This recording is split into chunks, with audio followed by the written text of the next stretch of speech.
Naging sunod-sunod na tunog mula sa cellphone ang gumising sa diwa niya. Hubby calling.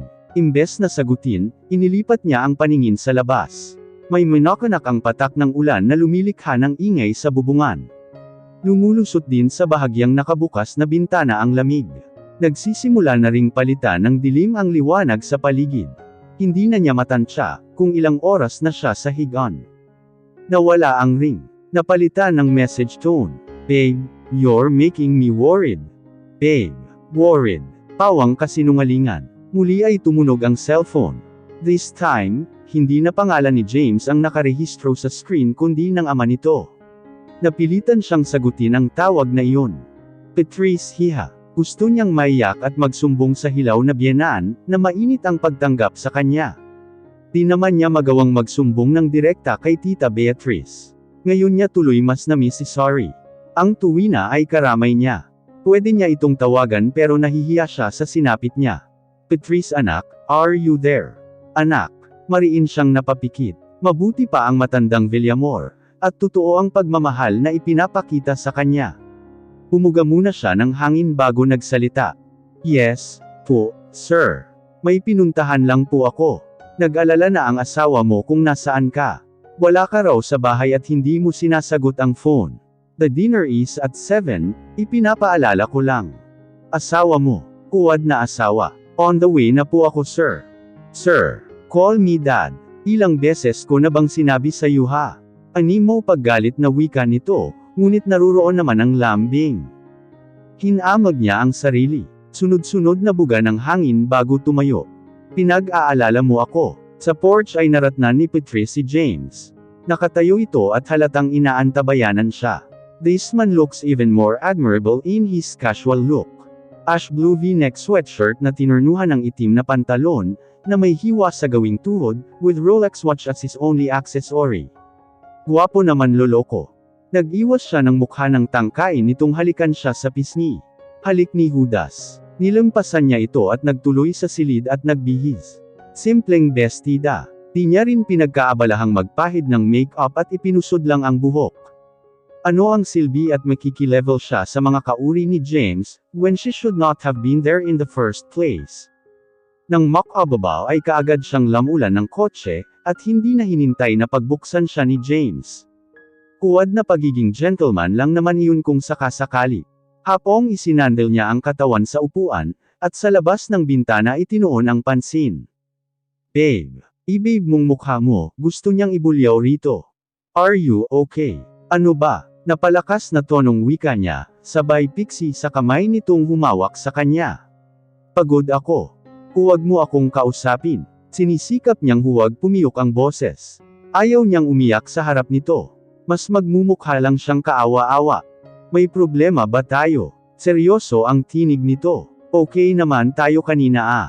Okay nga, may ginawa pa nga sila kanina. Ang lalaki, hinahayaan niyang angkinan siya anumang oras. Sa bawat pagkakataong kalabitin siya nito, kusa siyang ibigay. Pumubuka ka siya kaagad.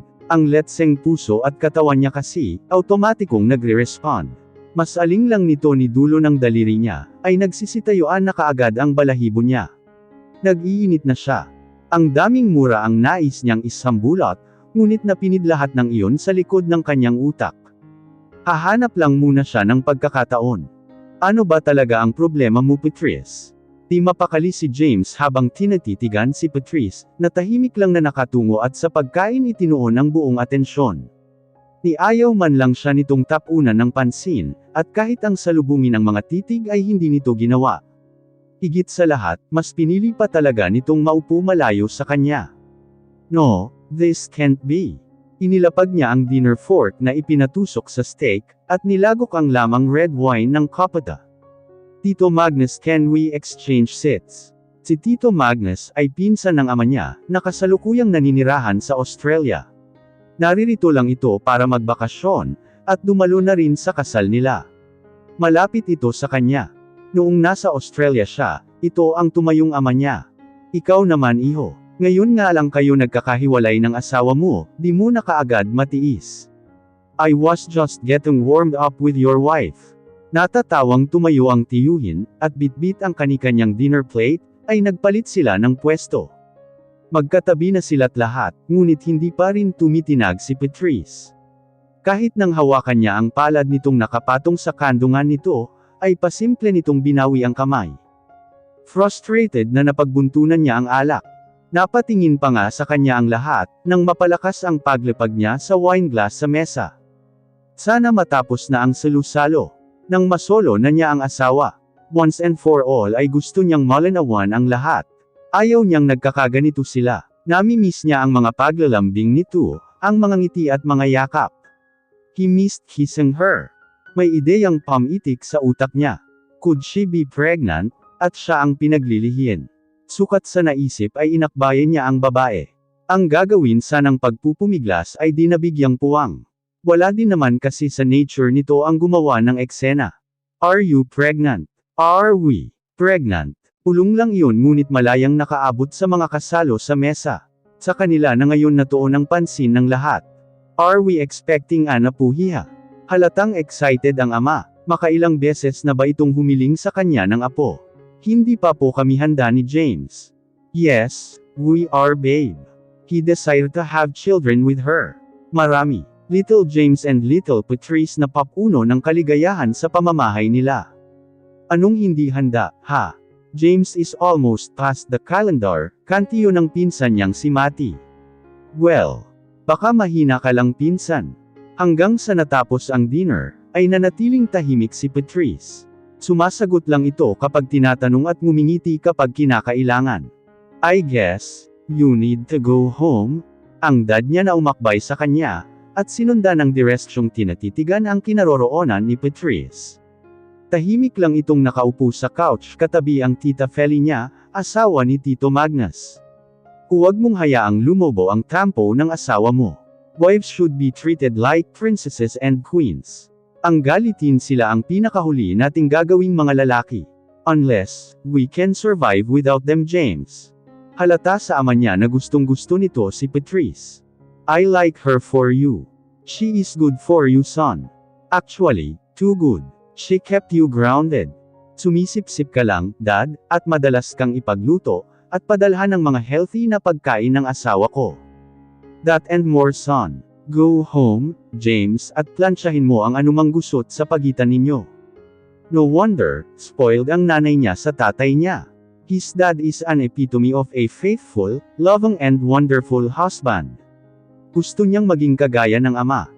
Let's go home, bulong niya sa tenga ni Patrice nang lapitan niya. Sinadya niya talagang sa punong tenga dumampi ang mga labi niya. Cause, the night is still young. Too early to take her to bed. Maloko talaga itong pinsan niya. I missed my wife. Buong araw kong hindi nakita At hindi nahalikan at nayakap. Inaasahan niyang magpapakilig rito ang mga sinasabi niya, pero nahuli pa niya ang pag-ismid nito. Naipagpasalamat niya na di siya nito ipinahiya sa pamilya, nang alalayan niya ito. Ngunit habang binabaybay nila ang daan, ay nilukob ng nakabibinging katahimikan ang kotse. Ilang beses niyang sinubukang magbukas ng usapan. Ano ba talaga ang problema? Pumabangon na rin ang yamot sa dibdib niya. Parang binging humakbang lang si Patrice papanhik sa hagdanan. Ang mukha ay malapit na sa pagiyak. Sinundan niya ito sa silid, at naratnan niyang kasalukuyan na itong nagpapalit ng damit. Can we talk? Himig pakiusap niya. Paano nga naman ba siya hindi lalambot, kung nakikita niya ngayon ang walang saplot na katawan nito? He so badly wanted to hold her. Pero parang baliwalang nagpalit ito ng pantulog, at nagtalukbong ng kumot at nahiga. Di na pinagkaabalahang maghilamos man lang. Tila napapagod na naupo siya sa gilid ng kama nila at tinunghayan ito. Patrice, mag-uusap tayo. Walang sagot. Imbes na uriratin ito ay mas pinili niyang magtungo sa banyo at maligo. Nang makapagbihis ay sa kanya ito binalikan. Hindi matatapos ang gabi nang hindi sila nakakapag-usap. Patrice, let's talk. May firmness na sa boses niya at may katigasan na ang mukha, subalit ipinigsilang nito ang kamay niyang damante sa braso nito. Nagpakawala siya ng hangin sa dibdib. Kung galit ka sabihin mo. Enough of your lies James. She was never the confrontational type, pero kinanti ni James ang pasensya niya. Ngayon ay nangangambang sumambulat ng kusa ang naipong galit sa dibdib. Mag-usap. Para ano? para magtahi ka ng mga kasinungalingan. Galit ang boses at mukha niya, pero durog ang puso niya, nanginginig ang kalamnaan, at nagbabanta na namang pamatak ang natipong tubig sa kanyang mga mata. Pumalikwas siya ng bangon, at binalak na lumabas ng silid, ngunit maagap na naiharang ni James ang malaking balto ng katawan. Nakaamba na sa isang sulok ang away na nangangambang mamagitan sa kanila ni James. Hindi ka lalabas ng silid natin. At hindi matatapos ang gabing ito na hindi naliliwanagan ang lahat. Hindi pa sana siya handa. Bakit ba kasi ang hina-hina niya? Hindi niya kaya na hindi siya naiiyak? Kanina pa ako nagtataka sa'yo. Now, speak up. Nauunahan ng luha ang mga salita. Pero kailangan niyang magpakatatag. Sinungaling ka, piyok ang boses niyang wika sa mismong mukha nito. Manggagamit. Manloloko. Dumilim ang ekspresyon ni James. Hindi nakahuma. Kinuha niya ang dokumento sa bag niya, at itinapon sa mismong harapan nito. The moment na nahawakan nito ang dokumento, ay alam niyang nakuha nito ang ibig niyang sabihin. Hindi pa man ito nabasa ang nakasulat sa papel. Pag-amin na rin iyon. Mas nasasaktan siya. Mas dumoble ang sakit. Pinaikot lang siya ni James sa mga palad nito. Patrice, let me explain. Linuko mo ako, James. Pinagmukha mo akong iwan. Ako naman si Shunga, naniwala ako na ako nga si Mrs. James Villamor. Di malaman ni James kung ano ang sasabihin. Umawang ang bibig, ngunit walang namuong mga salita. Fear was written all over his face. I let you use me. I allowed you to invade all of me. My heart, my soul, my body. Buong buo kong iniaalay sa'yo. Pinigay ko lahat-lahat. Wala akong itinira sa sarili ko, binago ko ang sarili ko para sa'yo. I followed all your lead hindi lang dahil gusto kong maghiganti kundi dahil mahal kita. Punong-puno siya ng hinanakit. Well, you ended up triumphant. Nakuha mo ang inaasam-asam mo. You made the lives of the Caballero miserable, at the expense of breaking my heart. Ginawa mo akong kasangkapan. Patrice, please. She didn't allow him to talk. Kung maibabalik ko lang sana ang mga oras. Hinayaan ko na lang sana ang sarili kong mag-isang kimkimin ang sama ng loob at kabiguan. You capitalized on my heartbreak, my pains, James. Nangako ka na sasamahan mo ako every step of the way. Pinahid niya ang luha. Pinintahan ng mapaklang ngiti ang mukha. Ako naman itong si tanga, sabay turo niya sa sarili, naniwala sa'yo, that you were up fixing my broken heart. But you ended up breaking me even more. Ang masakit lang, mas masahol ka pa kay Terence. At least, siya, nagawa pang aminin sa akin ang totoo. Pero ikaw, pain was so unbearable that her chest tightened. I just regret the day na hinayaan kitang pumasok sa buhay ko lalo na sa puso ko. Sinamantala niya ang pagkatigagal ni James. Maagap niyang ipiniksi ang kamay nito at lumabas ng silid. Eksaktong papasok na siya sa kabilang silid, nang makahabol ito sa kanya at kaagad na yamakap sa kanyang likuran. Patrice, hayaan mo naman akong magpaliwanag. Tama na, James. Huwag mo nang dagdagan ang kasinungalingan mo. Tama na, please. Mas humigpit ang yapos nito sa katawan niya. Mahal kita, Patrice. Mahal na mahal kita. Wala akong kasalanan. Napapikit siya. Mas nasasaktan siya sa ginagawa nito. Ilang huwad na I love you pa ba ang kailangan nitong gamitin? Up to the last minute, pinaninindigan pa rin nito ang pagiging sinungaling. Give me a chance, please. Itatama ko ang lahat ng ito. I will get to the bottom of this. Just give me a chance, Patrice, please. You had all the chances in the world. Pero wala kang ibang ginawa. All you did was lure me into your bed. Pakiramdam ko tuloy, isa ako sa mga babaeng basta mo na lang ikinakama, mababang babae ang pakiramdam ko sa sarili ko. Di mo ako nirespeto kahit alam mong wala kang karapatan na hawakan ako. Walang ampat ang mga luha niya. With you, I almost acted like a wife. I was just your convenient wife who thought na kapag bumaligtad ako sa kama, I can keep you, you would keep me. I'm keeping you. Kaya nga tayo magpapakasal, hindi ba? And no, you are not a whore. Malaki ang pagpapahalaga ko sa'yo. Bakit ayaw mong pakinggan ang puso mo, Patrice? Yun nga ang masaklap. Puro na lang ako puso. Para akong tanga na sunod-sunuran sa lahat ng gusto mo. Na kahit sinaktan mo ako ay mas pinili kitang unawain at patawarin. You kept me blinded the whole time, James. Ngayon, pakakasalan mo ako para mapagtakpan ang panloloko mo. Lahat na lang kayo niloloko ako. Now, tell me, alam din ba ito ni Polly? Ni Dexter? Pinatotohanan ng pananahimik nito ang hinala niya. And probably hindi rin kaya ganoon na lang siya alipustahin ng babae. Ako na lang pala ang hindi nakakaalam. Her voice broke. Ngayon, masisisi mo ba ako kung bakit nagagalit ako ng ganito? Habang nakangiti ako sa harapan ng maraming tao, malamang pinagtatawanan ako ng iba. You made my life a laughingstock, James. You turned me into a clown in your well-orchestrated show. Ang saklap lang. She felt so used, so manipulated. Pinaglalaruan siya ng taong mahal niya. I'm sorry. Hindi ko intensyong saktan ka. Maniwala ka naman, Patrice. I married you. People are trying to tear us apart. It could be .it could be Stella or Ninong. Please, maniwala ka naman. Mas humigpit ang yakap nito sa kanya. I will get to the bottom of this. Kapag napatunayan kong may kinalaman sila, I will sue them. Tumulo ang luha niya. Ilang tao pa ba ang kailangan nitong idamay, para mapagtakpan ng kasinungalingan? Inipon niya ang kung anong lakas na meron siya, at tinanggal ang nakapulupot na braso nito sa kanya pero para itong bato. Bitaw, matigas niyang turan. No. Ibinaon nito sa buhok niya ang mukha. Halos ilubog na siya sa katawan nito. Ang mga brasong lumungki sa kanya ay mas lalong humigpit. Bitaw, sabi, mababa ang tono niya, nagbabanta. Ipinihit siya ni James paarap rito. For quite a second ay nasulyapan niya ang mata nito. Namumula ang mga iyon, tila may paghihirap sa mga mata. Kung sana lang ay totoo yun, siya na sana ang unang-unang papawi ng sakit na yon. But she knew better. Na kaya nga nitong pikiin ang kasal nila. Simula ngayon, wala na siyang paniniwalaan pa sa lahat ng mga salitang lalabas sa bibig nito. Patrice, I'm sorry. I won't try to justify myself. Sorry. Gustong lamambot ng puso niya nang lumuhad ito sa harap niya, at mahigpit na niyakap siya sa baywang. Ibinaon ni James ang mukha nito sa gawing tiyan niya. Kung sa ibang pagkakataon sana ito, umangat na sana ang kamay niya, at humaplo sa buhok nito, pinapayapa ang kalooban nito. I'm so sorry.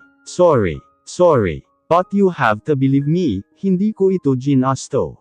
Naramdaman niya ang pamamasa ng manipis niyang pantulog dahil sa mga luha ni James. You don't owe me any explanation, James. After all, I was never your wife. Accomplice mo lang naman ako sa larong ninais mo. Ganoon naman talaga dapat sa simula pa, hindi ba? You made it clear right from the start. Sa pilitan niyang tinanggal ang mga braso nito, ngunit malabakal na hindi niya iyon matibag-tibag. I guess, this is where we have to bid goodbye. Itigil na lang natin ito. Hindi mo na kita gustong makita. Hinubad niya ang dalawang singsing na nakasuot sa kanyang palasangsingan, at inilagay sa buffet table sa gilid. Nakuha mo naman na ang gusto mo. Hayaan mo nang bumalik tayo sa dati nating mga buhay, at kalimutan ang lahat-lahat.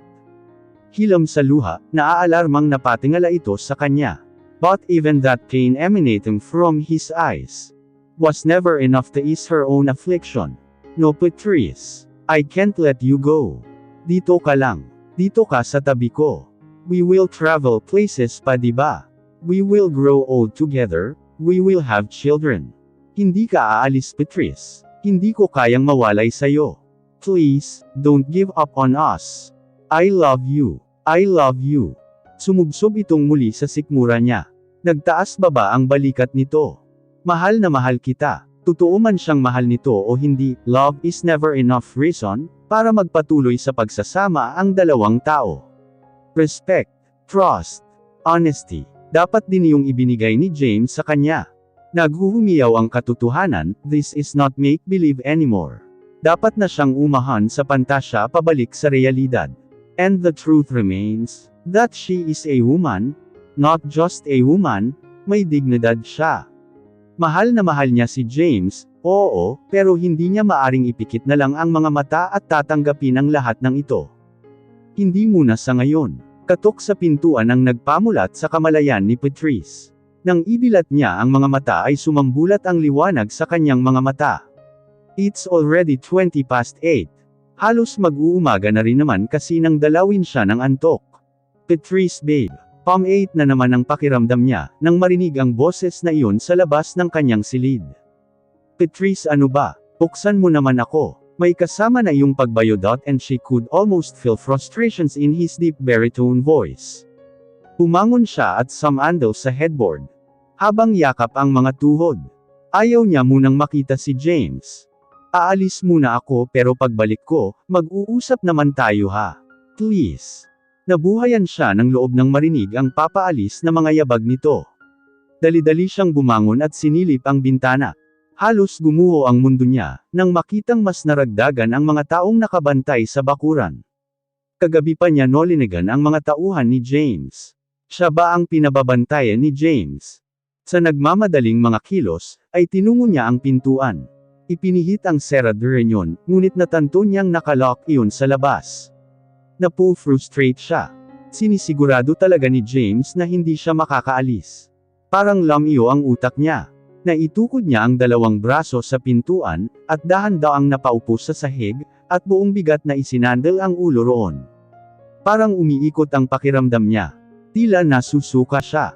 Nangangasim ang sikmura niya. Nami, malakas na tawag niya sa dalagita, ngunit walang sumagot.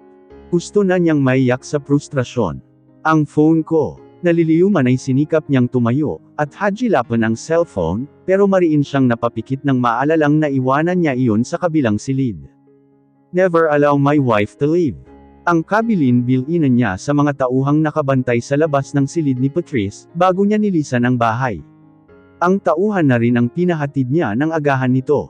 Hanggang sa hagdanan lang si Nami, at sasalubungin na lang ito ng tauhan niya. Pati cellphone nito ay itinago niya. Kanina pa niya kinakatok si Patrice, pero ayaw siya nitong pagbuksan at kausapin. Pwedeng-pwede niya namang sirain ang pinto, para mapuntahan ito pero di niya gagawin. Driving her farther away was the last thing he would do. Pero hindi siya dapat na nagpapakasiguro. Bago umalis ay sinigurado niya munang nasa tapat ng gate ang dalawang tauhan. He felt like a bad for doing this to Patrice. He had no other choice. That coldness in her eyes, kinatatakutan niya. His gut was telling him na iiwanan siya nito. Iiwanan. Maghihiwalay. Hindi niya kayang mangyari iyon. God, ngayon lang siya nagmamahal ng totoo. Losing her would break him apart. Napahawak siya sa kanyang dibdib. Hangkag ang kanyang pakiramdam. Unang beses na walang maiinit na mga halik na naghatid sa kanya. Her smiles had always been his sweetest greeting. Baon niya hanggang sa opisina. Nagpapa-energize sa kanya. Itinukod niya ang dalawang siko sa manibela, at isinubsob sa mga palad ang mukha. Before he knew it, he was sobbing. Opisina sa kanyang likuran ang pumukaw sa kanyang atensyon. Umusad na ang traffic nang lumilipad ang utak niya pabalik sa bahay, pabalik kay Patrice. Tinuyo niya ng mga daliri ang namamasang mga mata. He needed to get to the bottom of this. Kinabig niya ang manibela paliko sa ibang direksyon. Patungo sa bahay ni Tito. Kapag nalaman niyang may kinalaman ang ninong niya sa nangyari, ipinapangako niyang matatanggalan ito ng lisensya. Ang lahat ng taong sangkot sa nangyari, parurusahan niya. Hindi pa ho umuwi si Judge, Sir James. Parang nagpapagamot ho yata sa New Zealand, at mukhang tutuloy na roon si Ma'am Yolanda. Pagkagaling sa Hong Kong. Laglag ang mga balikat niyang muling nagmaneho paalis, ang tao na lang ang kailangan niyang puntahan. Stella, pero kagaya ng tatay nito ay wala rin daw ito sa bahay, ayon sa katulong na napagtanungan. Something was off. Inagaw ang kanyang pansin ng sunod-sunod na tunog ng kanyang cellphone. Where are you? May mga papeles na dapat kang pirmahan. How urgent are those? Very. Maaantala muna ang pag-uwi niya. Kinabig niya ang manibela. He drove towards his office. Habang pinipirmahan niya ang mga dokumento ay panay ang titig niya sa relos. Cancel all my meetings. Jay, iyong anti-mining advocate, nakita kong in-interview sa TV. He is throwing shades against the company.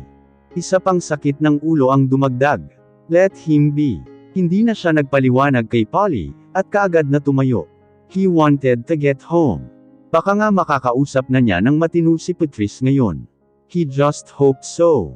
Kaya niyang isantabi ang lahat para kay Patrice. Mahal na mahal niya ito at wala siyang hindi gagawin. Para mapatunayan niya iyon, nagdadrive siyang kay daming isiping naglalaro sa utak niya. Ano ba ang unang sasabihin niya rito? Nahigit niya ang paghinga ng matano ang gate ng bahay nila. Yes, this is their home. Pinagawa niya ito noon para kay Sari, pero sa di inaasahang pagkakataon ay si Patrice ang iniuwi niya at itinirang may bahay. Everything about this house had Sari touch. Nilagyan nito ng kulay ang bahay niya. This home had become so colorful because of her. Napasukan niya ang mga tauhan na pakalat-kalat sa labas. Una niyang tinaluntan ang silid ni Patrice. Malalaki ang mga hakbang niya. Halos liparin na niya ang hagdanan. Hindi pa rin daw ito lumalabas ayon kay Nami, at ni hindi pinapansin ang inihatid na pagkain ng kanyang tauhan. Gamit ang sariling susi ay binuksan niya iyon. Pero nakalock iyon mula sa loob. Napamura siya. He badly needed to see her. Kahit masilip man lang ang mukha ng mahal niya. Babe. Idinikit niya ang noo sa dahon ng pintuan. Pinakiramdaman niya ang nangyayari sa loob. Wala siyang anumang naririnig na kaluskos. The room was so still and silent. Pinamahayan ng kaba ang puso niya. What if .no? Inis at galit, naghalo-halo na sa kanyang dibdib. Dala ng frustration at matinding pananibik na rin, ay malakas niyang inundayan ng tadyak ang pintuan. Sa pangalawang beses na puwersahang niyang sinipa ang pinto ay bumukas iyon. Nasira ang lock sa loob at kahit ang hinge niyon. Lumikha din iyon ng malakas na kalabog sa buong kabahayan. Si Nami na napaakyat sa hagdanan, ay mahihinuhang nahihintikutan sa nasaksihan. Lalo nang makita ang madilim niyang mukha, at ang pagtatadyes ng kanyang mga bagang. Sa mga mata nito ay ang nakarehistrong takot. Baka marahil. Natatakot na sasaktan niya ang ate nito. It would be the last thing he'd do. Ang gusto niya lang naman ay ang makita at may akap ang mahal niya. Go back to your studies, Nami. At ubiling tumalikod ang dalagita. Saka siya tumuloy sa loob. Patrice, sigaw ng puso niya. Nakahiga lang habang nakapikit, pero alam niyang gising ito. Sa lakas ng pagsipa niya sa pinto, alam niyang nagising ito kung sakaling natutulog man. Dahan-daang humakbang siya palapit rito, at naupo sa gilid ng kama. Napaigtad ito nang maramdaman ang paglapat ng daliri niya sa balat nito. Tila napapaso o mas tamang sabihing nandidiri ito. Hindi na niya nasasala ang murang lumabas sa bibig. Ayaw niyang nakikitang pinangidjolagan siya ni Patrice. Umalis ka rito. Nagdilat ito para lang itaboy siya. Ang sakit. He missed her smile. Nami-miss niyang nakangiti itong naghihintay sa kanya sa pintuan, at hahalikan niya naman ito ng marubdob, at ikukulong sa mga bisig. He hated this coldness. He abhorred the idea of her hating him. Patrice, please. Let's talk. He was aching for her. His whole system. Ayaw kitang makita. Ayaw kitang maamoy. I hate you. Mahina ngunit may riin sa bawat pagbigkas ng bawat kataga. Tumatagos sa kisame ang paningin nito. May bahid ng nanuyot na luha ang mga mata. Ayaw niyang nakikitang nahihirapan si Patrice. Umangat ang palad niya upang tuyuan ang mga luha, pero mabilis itong nag-iwas ng mukha. Iwanan mo na ako. Akmang tip ay hit ito patagilid, ngunit naging maagap niyang pigilin ito. In just a split second, ay nakubabawan niya ito. Being her underneath him is one of the best feelings in the whole world. Babe.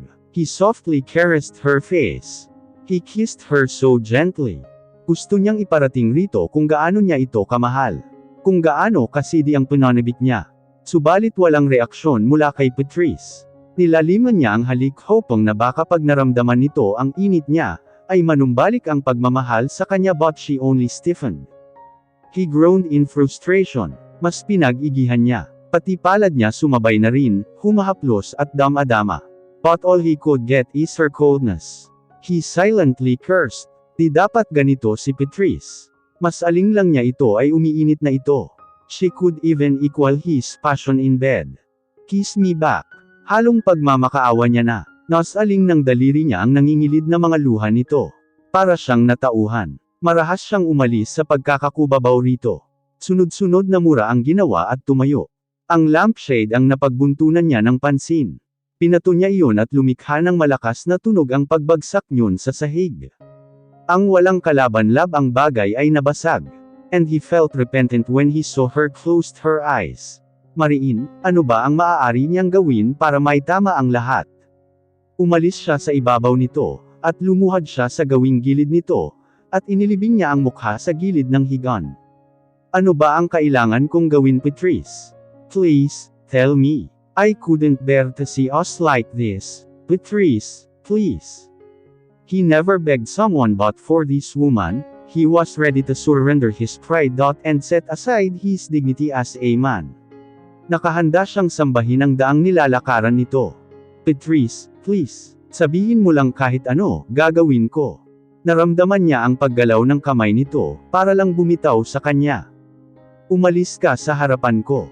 Wala siyang ibang nagawa kundi ang tumayo, at nang matapat sa hambo ng pintuan, ay buong lakas at ilang ulit niyang pinagsusuntok ang pader. Out of desperation, lumabas siya. Ang minibar ang napagtuunan niya ng pansin. He will drown himself and this misery. He will get drunk. Nang malunod ang pighati at pait sa dibdib. He is hurting in ways he never imagined. Hindi niya akalain na dadaanan siya ng ganito katinding pighati. Pakiramdam niya, mamamatay na siya. What a life, James. Uminom siya ng uminom. Hanggang sa inagaw ng espiritu ng alak ang buo niyang kamalayan.